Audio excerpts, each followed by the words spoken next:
Friends, writers, readers, hello, this is Carter and welcome to this episode of Making It Up, the conversation series where two writers sit down and talk about whatever the hell comes to mind.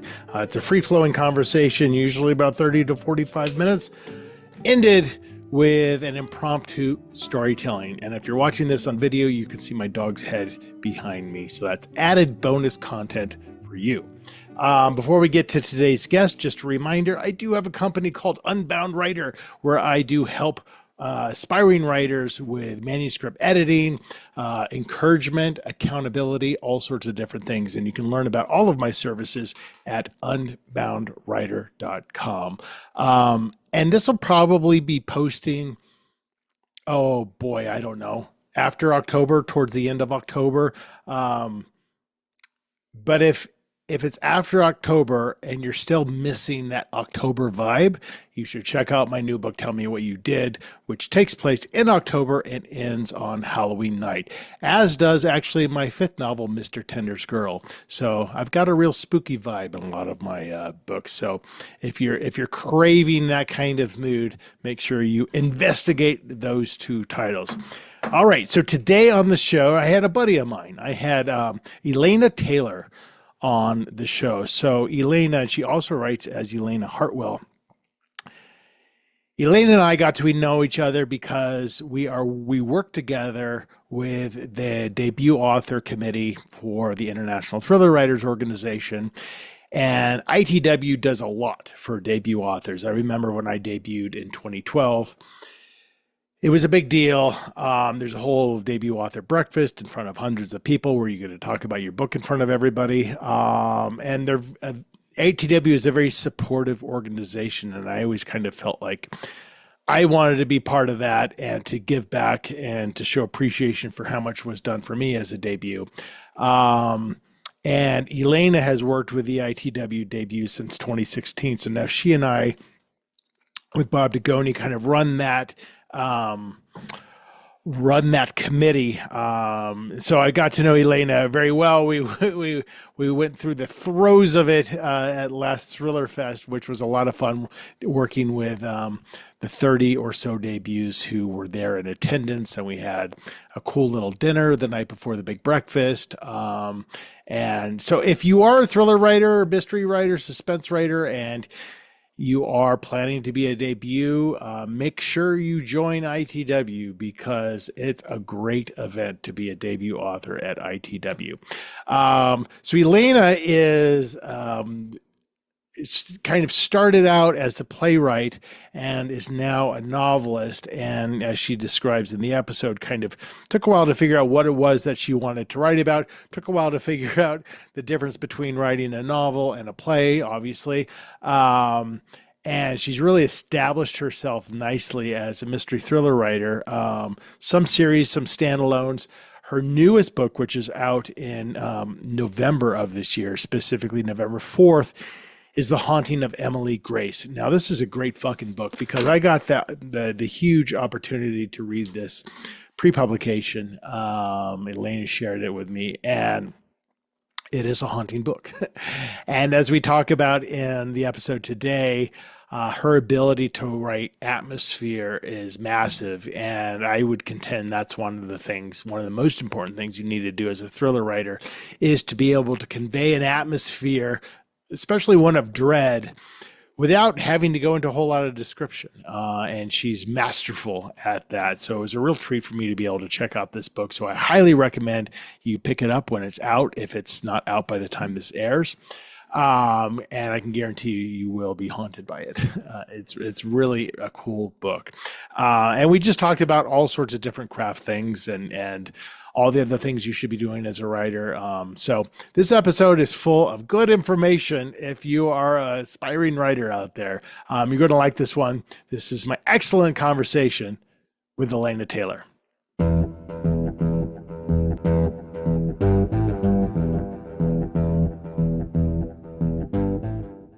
I did a Making It Up yesterday, and I was having this conversation about all the shit that we got to do, the self-promotion, the me, which is so against, I think, a lot of our inner natures. It is. And just, I know you pretty well, I feel like now. Yeah. And just knowing you, I feel like it's really against your nature. It is. Like people will be like, "Oh, what do you do?" And I'll be like, "Oh, I write." Like I don't Yeah. even, it's hard for me to even just say like, "Yeah," and then people will be like, "Oh, really? Anything I know?" "Oh, have you had anything published?" And then I'll be like, "Yeah, my sixth book is coming Right. out." I know. That's, But that's, I mean, but that's but part of the like whole thing, right? this is all like this is I'm like, okay, look at me being proactive and having those up there. Like that, it's hard. It It's is hard. hard. And it's funny when I'm coaching and stuff and I'm talking to some other writers, I think about there's not much that I wish I would have done differently. I mean, it's a Yeah. slow journey no matter what, Yeah. but I Yeah. do wish I would have owned being a writer way earlier, Yeah. because it wasn't even until after my third book that I even would tell people I was a writer. Yeah. And it wasn't because I was trying to hide behind, it was just total lack of self-respect. Yeah. Yeah. Yeah. Do you Yeah. relate to Yeah. that? I do. Here's how I like minimize myself. I'll be like, well, I'm a novelist, but I also work as a developmental editor. Like I'll immediately have to like fill in that But I you're do. saying novelist first. I do. I do say that first. I do say Which that that took first. me a long time Yeah, too as yeah, well. yeah, yeah. Well, I was a playwright. I was a Yeah. playwright for a Right. lot of years, and so it took me a long time to be able to say I'm a playwright. And then when I started having productions and I was, published and I was produced around the country and in other countries, and finally I could say I'm a playwright. Right.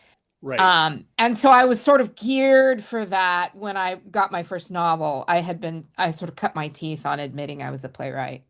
So I do say, That's good. That because your head immediately goes to, how am I paying my bills? And it's not as an it's, author, yeah, so how yeah, dare I say that? yes. And I think so. It's funny. I just had a coaching call and I was running into this with a student who, same thing, right? Yeah, yeah, And I'm like, until you give your writing the respect that yes. it deserves as a job, nobody else will either. Nobody else will. Nobody's going to And hand that to you. and you'll never treat it the way that you need to treat it, which is a 7-day a week job, Yep. until you own it as more than a hobby, even if you're not making a dime from it. Yeah, yeah, That took yeah, me 15 yeah, years to learn. yeah. It's hard. It's hard. And I would say probably that it took me that long, to deal with that as a playwright. And so then I had just a couple years to add on. Yeah. So, but you went through the same I went through this exact same imposter thing. syndrome.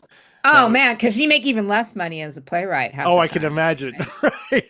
Well, I don't know. I don't know if I can imagine. Yeah, I had one really successful play that earned me a fair chunk of change. Other than that, everything Oh, was that's making a good. little But bit of money here and there. Yeah. so you obviously, you know, at some point decided to lean heavy into the creative arts. Was this a childhood kind of, you can root it back to there? Yeah, I I I lay both the acclaim and the blame to my mom and dad. Great. Yeah, right? Like, thanks, Dad. I my so well, here's a perfect I've told this story before, but this is such a good example. So my parents were always super, super supportive, right? Like they wanted me in sort of thoughtful intellectual endeavors. Yep. And I was really struggling. And I was broke and I mean just dirt poor and working in the theater and I went to my dad one day. My father was a law professor, and I said, "Dad, I think I should go to law school. Like this just sucks being poor." And he looked at me and he said, "You'd be a fantastic attorney." He said, "You really would, but the world doesn't need more attorneys. The world needs more playwrights." Wow. And I was Maybe like, the code behind that was, I can't afford to send you to law school. "Well, I could have gone for free. Oh, If I'd have wow. gone to his law school, I could have gone for free." So that's really interesting because that's a major This was decision. not about, and so, I recommitted to, I got one life. I got one life. You got one life. What do I want to leave behind? And I decided a failed writer was better than a successful attorney. So there I went. But I'm not a failed writer. So, like Right, right, my father proved to be right. right. But the odds of failing at writing versus failing at law Huge. is huge. And that's also Huge. very self-aware thought process to have as, I'm guessing, a 20-something year Yeah. old. Yeah. Yeah. And Yeah. because we're all so ingrained to the path, the path, Yeah. and the path, and I swear to God, I feel like it wasn't even until I was divorced where I kind of had this moment of like, oh, this is me. Um, Yeah. and because you're just so like, well, this is what we do next. Yeah. And, Yeah. It is. It is. and you need sometimes those big jolts to wake you up and say like, no, you got to go after what you're organically meant to do, whatever that is. And you might not know, but there's always these feelings, right? Yeah. Here's what's so quirky about my whole background. I sort of did that, but I did it through poverty. And here's what I mean by that. So I have always known I can't do anything that is sort of formalized and 9 to 5 and answering to other people. Like I'm just not built for it. And so I sort of knew that I needed to be working a job that was, creative, and I didn't necessarily answer to anybody. And I could sort of, over here beating on my own little Does not play well with drum. others. Yeah, does not. You know what? I play really, really well with others. I buck the institution. Yeah. Yeah. I And if bang my you are head part against. of the institution and have that attitude, Oh, it's horrible. It's horrible. And I always figured that about yeah, you. just bad, right? Just bad. And so I ended up like working in the arts, but also like doing technical kinds of jobs because then I was in the arts, but then I wasn't earning any money, and I also wasn't being an artist. Right. And so here I am. I'm like, hanging lights and building scenery and working as a tech director and working in all these theater companies. And I'm just like dirt poor. And I kind of looked around and I was like, wait a minute. I'm neither fully committing to being a playwright. I'm not fully committed. And I did a lot of directing and stuff like that. So I'm not fully committed over to the artistic side because I keep picking up these paychecks. But my paychecks are peanuts. Like, Right. what am I doing here? Right. Right. I'm flailing around in the art in this artistic soup, but I'm not actually like succeeding in anything. And so then I went and got a PhD and thought I was going to be a professor. And then I What was your realized PhD in? theater. Yeah. I technically have a degree in dramatic theory and criticism. And then I realized, much to my horror, that higher education is yet again a big, ugly institution where Yeah. I mean, that I is the institution. I buck the Yeah. I got into all kinds of hot water as a faculty member, and it just was like this isn't a good fit. And I walked away and I said, nope, I'm done. And I have done some adjunct work since then, but I realized that was an even worse path. And so, then I'm like, okay, I'm back to being a playwright and then a novelist and Yeah.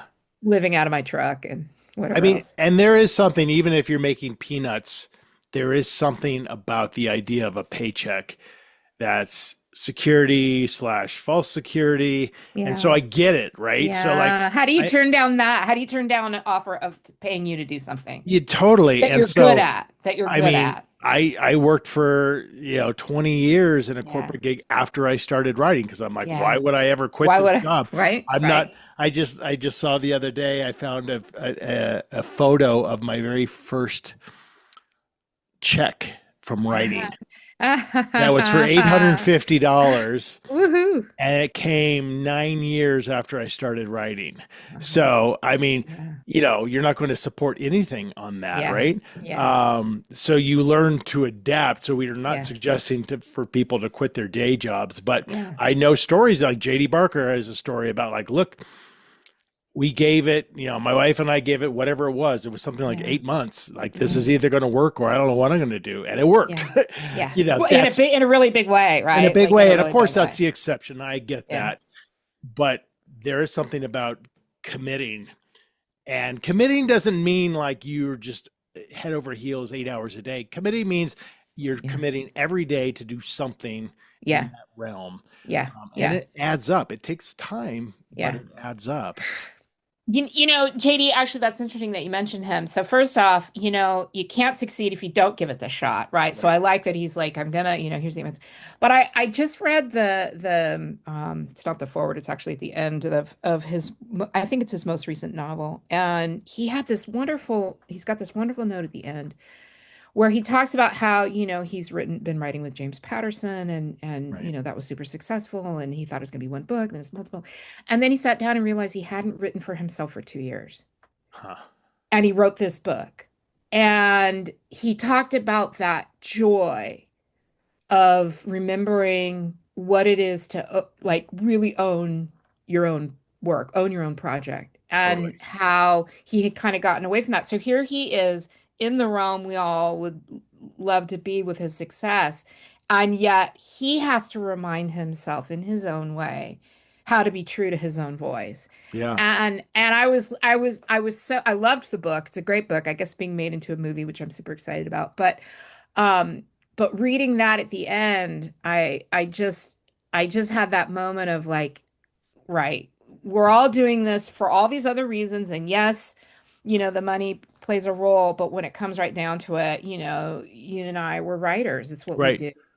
It's what It's we do. You're It's who we are. 100% right. And there's something, and now that I'm not in a corporate job anymore, I can reflect back and, good job, great money, great people. Yeah.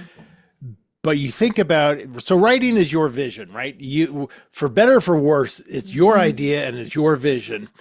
And you can't say that about very many things. You work in a Right. 9 to 5 job and you might have total power and authority for most part, but it's probably ultimately somebody Yeah. else's vision that you're Yep. working for.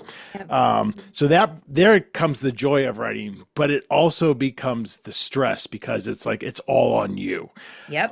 At least that's what you think, and then you do realize once you sell your book, you're on a team, Yeah. a team Yeah. that is all rooting for you, and we're all trying to move in the Yeah. same direction. And there is support, editorial notes, and stuff like that. But I think that does scare people away because they Yeah. start writing and they immediately say, "This is shit. I don't like it. It's not going to be good enough," and they never give themselves a chance Yeah. because they don't Yeah. have the Yeah. self-confidence to be like, Yeah. no, my vision's a good vision. Doesn't mean it Yeah. can't be better, but so Yeah. it's Yeah. it's it's a Yeah. weird cycle. It is. It's a very weird cycle. And I'm finishing up the draft of my next book, which is due to my editor on the 30th. And so I'm really, down to the wire. But it's the first draft due, right? It's not Right. like this is a final project. Right. Product is the first draft due. And I went out and did some research. This I went to the circus because who doesn't go to the circus, right? And I Right. went to the Talk about circus. inspiration. Right, it's actually related to the book, and so I came home last night and I'm like, oh, I've got all these details to work in, and I'm like, I'll never have time, and blah, blah, blah. And I'm reading the book, and I'm like, oh, it's so pedestrian right now, like there's no voice, there's not, and I'm like, but wait a minute, wait, there's a complete story, there's character arcs, like it builds to this really great climax, like all the parts are there. Why am I beating myself up Totally. that a first draft doesn't have all the elements that I want to add into it. And I, Right. I think, building on what you're saying, we're so hard on ourselves. I think we all are, but especially like if you're new to it, of if it's not perfect, I can't show anyone. If it's not perfect, I can't. And it's like, no, no, no, no, no, no, you'll get there. Right. Bring in those other eyes, get that other feedback that's going to have you go back and go, oh, I know what's missing, I can fix this, I can shape this, because we don't churn out the perfect book No. on And the that's first draft or the actually fifth what draft. stops most writers is they're writing 5 pages and then they're editing 5 pages Yeah, and it's just and they don't. yeah, So I always like just write a shit draft, and I know everyone says that, but it's totally true. Like the hardest part is that first draft. yes, And when so you hard. say something like, the voice isn't there, chances are the voice is there. A Maybe little not bit. quite how you want it, Yeah, yeah, but like you do it enough and you're like, okay, yeah, the basic elements are going to be there. Yes, it's going to need a lot of work, but even if you think it's perfect, it's still going to need a lot of work. yeah, exactly. So might as well. So just like if you just do a few pages a day, you'll get it, because that's the hardest thing to do, is that Yeah, first draft. And it then you're is. like, all right, now I've got something to work with, and now I've got a responsibility because I finished Yeah. it. I can't just abandon it now. It's Yeah. easy to abandon 20,000 words.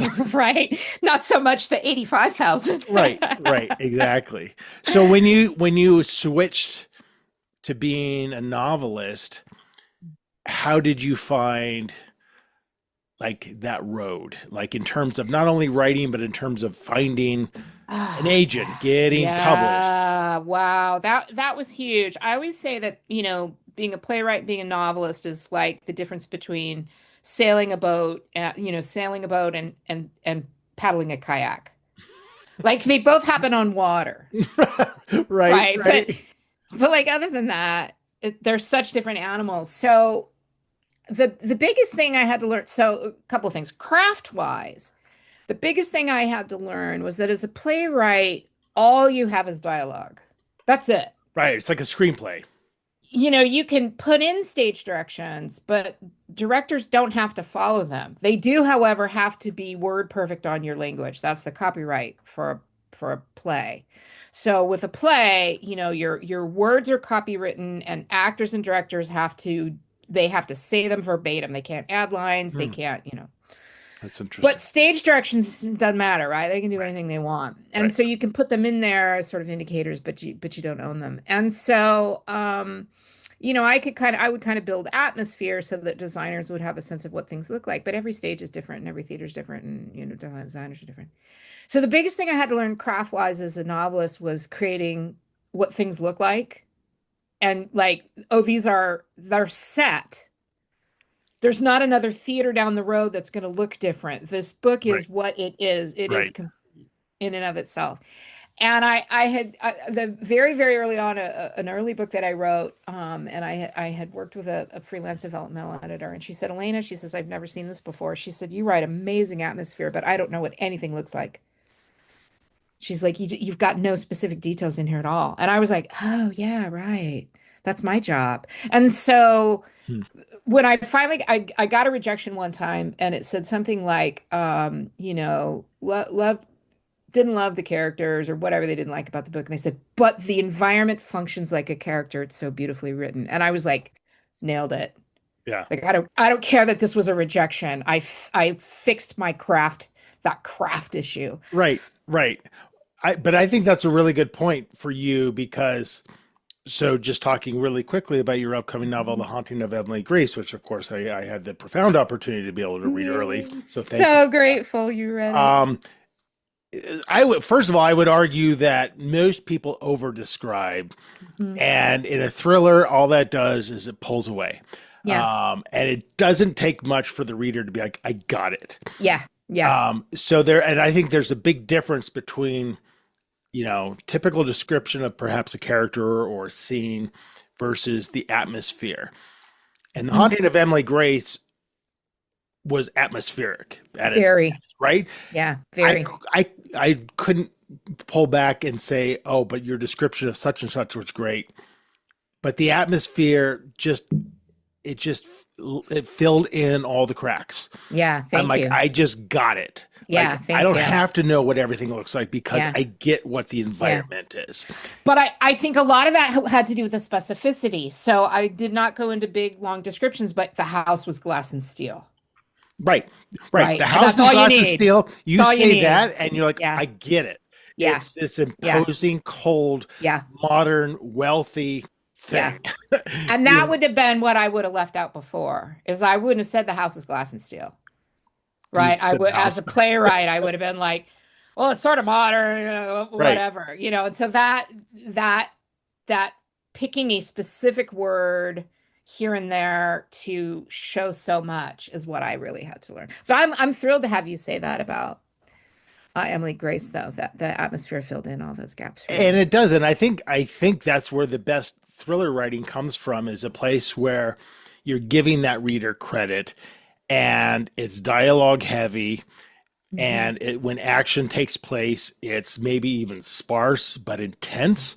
Yeah. And so it is kind of like playwriting and screenwriting, where and I just think people don't give readers credit. I mean, I've read so many things where we have to Yeah. know what every single person who walks into the scene looks like, Yeah. head to toe, Yeah. and they could just be passing Yeah. by. Yeah. Yeah. And it's just like, do I need to know about this? Do I need to pay attention to this? Is this person going to come back? Right, You right. know, Or my personal favorite. He cocked his right hand and with the power coming from his elbow, he struck the other man's chin with a right, resounding blow. It rocked back, where it's like, right. no, Yeah. no, just, He hit him in the face. he socked him, right? Yeah. Right. We need like a physiological lesson. Yeah, I mean, honestly, like, yes, you can take classes and all that kind of stuff. It just takes It takes time. hundreds of thousands of words Yeah. and you actively getting feedback, and that feedback might be in the form of Yep. rejection to get Yep. better. Yeah. And I Yeah. mean, that's what it Yeah. was for me. Like I Yep. just learned over time and reading, of course, and seeing what resonates. But there's a lot of shit books out there. So you got to Yeah. like know Yeah. what to read and Yeah. or watching shows and like why did this resonate with Yeah. me? And how Yeah. would that look on the page versus on the screen? Yeah. Yeah. It's Yeah. all a study, and it's just It is. and talent's involved, I think, but I think you can develop that talent over time. It just takes consistent work. I agree, and I think too that I think once we embrace what makes us unique and quit trying to sort of play to some sort of universal, because that doesn't exist, right? Everybody has the books they love and the books they don't love, Right. and that's not about the quality of the writing. It's not about the necessarily the talent of the writer. It's about what, as you said, what resonates for you. You know what what voice works and Right. catches you and holds you. And I think a lot of times people, they work so hard to create a voice Right. that it becomes inauthentic. Right. Right. Right. It becomes right. It's a stylistic kind of conceit, and that they're Yeah. maybe even pulling from somebody else that they like. And but honestly, that's a great place to start. Hmm. Um, but I also think you have to have patience, because I know Yep. I've said this hundreds of times, but I don't think I found my voice until my eighth novel, which was my fifth published novel. And I only think that because I look back on it now and I'm like, Yeah. oh, Yeah. this is because before that, I don't think you could have picked up one of my books and be like, oh, this Yeah. is a Carter Wilson novel. This Yeah. sounds like a Carter. And now it does, but I wasn't necessarily trying to do that. Right. It's Right. time. Right. And then it becomes this sense of like, oh, this feels good when I write like this. So it comes out of me faster, or I can Yeah. see it Yeah. better. Yeah. And that just takes time, and people don't have the patience to wait. Yeah. And you're not going to make a lot of money in the meantime, if Right. any.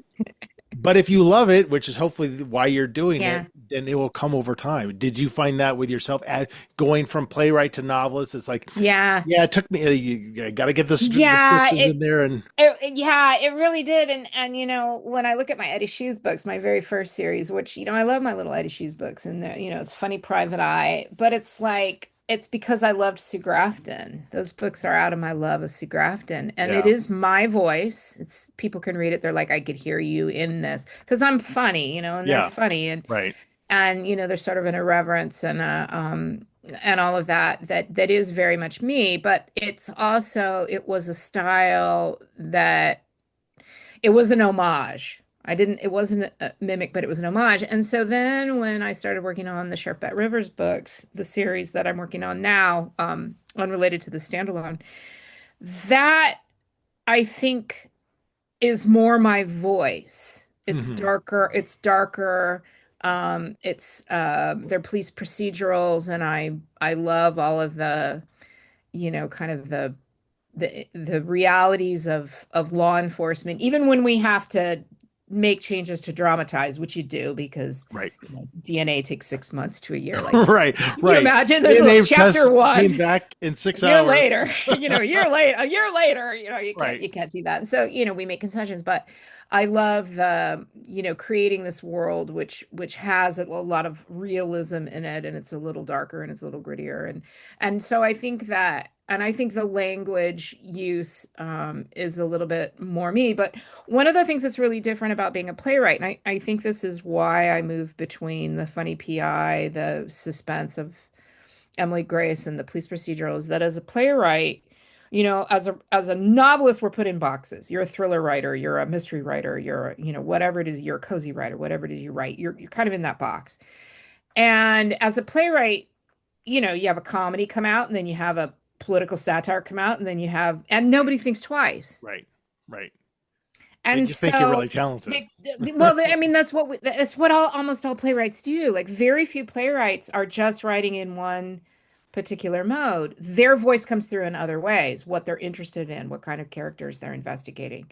If you're Sam Shepard, it's the brother relationship over and over and over again. It's really done well. Right. You're working out your issue. Done really well, but and so, I think there was also a level for me of accepting that I can also have a slightly different voice in every genre that I write in. And that's sort of fun, right? To know that I can, work on a suspense novel where I don't have to follow the rules like I do with a police procedural. Right, right, right. Yeah, because that's a lot of commitment and a lot of research and a lot of making sure you get it right out of respect for the actual system. And readers are going to call you on it when you get it wrong. Right. Yeah, totally. They're going to call you on it. But I think it also creates a different voice. And I think that Emily Grace is an Elena Taylor book, and Cold Cold World is an Elena Taylor book, but you also can recognize that they have a different tone because of the different genres. Yeah. Which is fun. I think it's fun to be able to play in that. Totally. But you have to, it's a mindful decision, because there are a lot of people who love to write in different, and they want to write different things. Yeah. And then you have to think about, okay, do I write under different names? Yeah. And if you write under a different name, you can't just do a one-off book, because a publisher doesn't want a one-off book. They want to develop you. Right. So it's more than I think what most people realize, but it can absolutely be done if that's what you want to do. And there's plenty of thriller writers who also write romance. Yeah. It's wild. Yeah. But and often under other names. Like there is there is that complication. Totally. And then you got to think about websites, and it's a whole It's awful. It's awful. The other thing I wanted to talk to you about, just on the business side of it, just because we know each other through ITW, is the importance of being part of a writing community, going to conferences, volunteering your time if you can, and how has that affected you over the years? Yeah, for me, that's huge. We were talking earlier about how I had, I've had some stint as a college professor. And one of the things about that was I absolutely love community and theater. Also, I love community.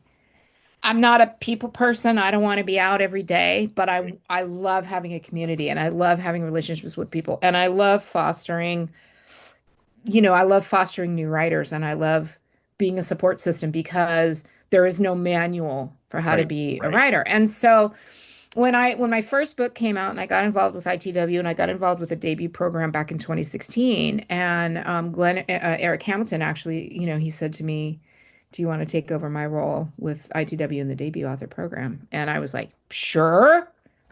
Okay." Right. He saw something in me that was connected and community oriented. And so I got involved with ITW back then and just embraced it. Like, I wasn't even writing thrillers, I was writing Funny Private Eye, but I'm like, ITW, these are my people. Yeah, totally. And it's done so much for me in so many different ways. First of all, it fills that need I have to help other writers. Right. Right. Because you've been through it all. Right, been through it. And you and I know how hard it is to be a debut, and how gratifying it is to participate in their debut year in whatever way we can, right? You know how great that feels. Massive. And then I also have, what is that going on? 9 years of relationships with really amazing writers who will write a blurb for me, who will bring me on their podcast, who will do an event with me. And be a beta reader, and I'm currently in my very first writing group. I never did a writing group. I always said I'm not doing a writing group till I'm the worst writer in the room.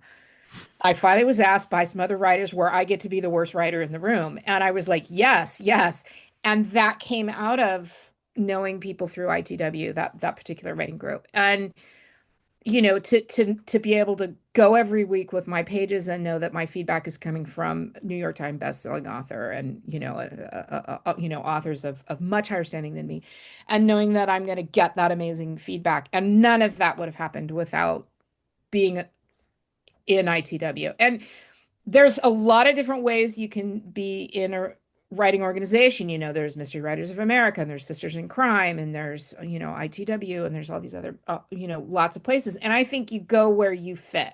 Right. Right. You try a lot of different places, go to a lot of all. different conferences, Yeah. and you'll just get that feeling. And, I do ITW and I go to BoucherCon most years, but that's a little bit of a different vibe than Thriller Fest. But Thriller Fest, you just, you go there for 10 years and all of a sudden you go there like, they're my friends. They're my peeps. You can't walk through the hallway without seeing everyone know, and like just they're the nicest, most selfless people. Yeah, they really are. They really are. And no one's trying to one up you or there's no reason to. There's no reason to. Right. No one's saying I'm going to choose between Carter's book and Elena's book. No, right? They're like, I'm going to buy all these books. Carter likes Elena's book. I'm going to buy her book too. I mean, totally. I truly believe that we all bring each other up. And so it's been huge. It's huge for me to have that relationship. Yeah. I mean, and that's not to say there aren't moments, prolonged moments where you're like, where did that person get so successful from? And, I read their book and I thought mine was better. And, but you guys, that's part of it all, right? That's part of the journey and this learning to adjust, and things like that. And it's funny. I actually got an email from somebody the other day, another author who I know pretty well. And she said, I almost unsubscribed to your newsletter because, I love you. I love your writing. I love your newsletter, but I'm going through such a struggle right now. And she's a well-known author. And she's like, so I see anything that says bestseller and I just can't take it. And I'm like, oh my God, do I know exactly how you feel? Because we all feel that way. Yeah. And you just have to learn to celebrate everyone's success. And it's not always easy, but you have to realize I'm on my own path. And whatever the universe has in mind for me doesn't matter what anyone else is doing. It takes a certain level of maturity to get there. It took me many years to get there. Yeah. And we do all have those moments. It's like the award nominations come out and you're not on there. Right. And you have a moment of, well, damn it. Right. And then you go, oh, but look, this person, that person, yay them. And you can get over it, but there's always that blip. There's always that little moment of, wait a minute, I'm not on there. Right. And the harder thing is you do this long enough, you will be on there and you'll hit certain milestones that you couldn't even ever imagine. Yeah. And then the hard part is because it's never going to feel the way that you expected it to feel. Yeah. Right. Yeah. Isn't that interesting? And so then you immediately start thinking about, okay, what's the next goal? And it's always great to have goals. And I'm a firm believer in that, but you also just have to sit back and be like, yeah, man, this is all cool. Yeah. This is all cool. And this is all part of my life. And, I'm happy with where I'm at. Yeah. And that's a hard place to be too. It is. And my goal is always the next book is better, right? That I'm learning more. My craft is better. My next book is better. My next book is better. And so there's also always that's always ahead of you too. Right. Right. Like I don't want obviously this isn't going to happen. I don't want my first book to be a New York Times bestseller and then everything after that sells less. That's a very common story harder. Too. Yeah. Super common, right? Super common story. And I think that would be way harder than just being that chugging along, I mean, that's how I feel like my career has been the chugging along, like just incremental gains, learning, setbacks, increases, but kind of overall plotting some kind of hopefully upward slope. Right. But it's, but there's nothing guaranteed. And so that's why you just when you say the next book being better, that's such an internalized feeling because it might not be better for the readers or whatever, but you just have to, find that joy in it. Like I'm really enjoying, So I just did a thing with Darcy Coates the other day and somebody asked her the typical, what's the favorite of your books? And she's written, 25, 30 books. Yeah. She's like, I get this question all the time. It's always what I'm working on What now. I'm working on And now. that's so true, right? Yeah, Because you're just totally like, agree this with is that. my world and I'm excited for this world. You're never writing a book and be like, I can't wait till this shit is over because Right. I got to Right. fulfill my contract. You're like, Yeah. I'm super, Yeah. it's not, and that's not to say it's easy, Yeah. but you're excited by it. So it's hard to, I look back at my old books. I'm like, I don't know. My memory is that book is shit, but like, because I don't go back and read anything. No, no, So, I don't either. I don't and I either. feel I like weird, like I don't even want to go back to it. when people ask, like, "Oh, what would be one of your first few books that you would recommend?" I'm like, just don't. Just yes, they got published, but like read that last one It's because the I don't know. That's best. the one I remember the most. Right? So we're gonna wrap up. Before we do, we're gonna do our own little storytelling. Elena, Oh, for somebody pressure, who's not a people pressure, person and doesn't have pressure. authority in institutions. Um, Oh, the stories I have for you off air. I'll fill you in on some of oh, I can't wait. them. Um, so we're going to pick a book, random book. We're Okay. going to pick a random sentence from a random Okay. page. I'm going to read that sentence. It'll be the first sentence in like a 2-minute long All short right. story. I don't have any books planned, so give me a color of a book and I'm going to pull one out. Blue. Blue. All right, let's do this. It's going to be like a textbook on mathematics, right? Yes, yes. You're going to have to know the quadratic formula. So I don't know if you know Mailan Duquan. She wrote, this is Oh, her she was a debut. debut. Yep, Yep. she was a debut. Right, right. Yep. So this Yep. is She's actually an an arc of ITW her debut. debut of Ceylon Sapphires, which is very blue. Blue, very blue. She was just on the show like a month ago. Oh, yay. So give me a number between 1 and 295. 279. Okay, so we're getting towards the end of the book. So I'm going to just quickly scan this page. All right, you do whatever you want with this. She followed that with a knee to the groin. Which brought him to the ground where he gripped onto the carpet where she had earlier spilled the very expensive Merlot. She thought he was done for, but it only took a half a breath for his left hand to reach out and seize her ankle. He yanked, and it felt like the entire floor pulled out from underneath her, and she smashed to the ground, cracking her head against the coffee table. And burst out laughing. Neither one of them had anticipated that this first date would end up in such a tumultuous and complex dance.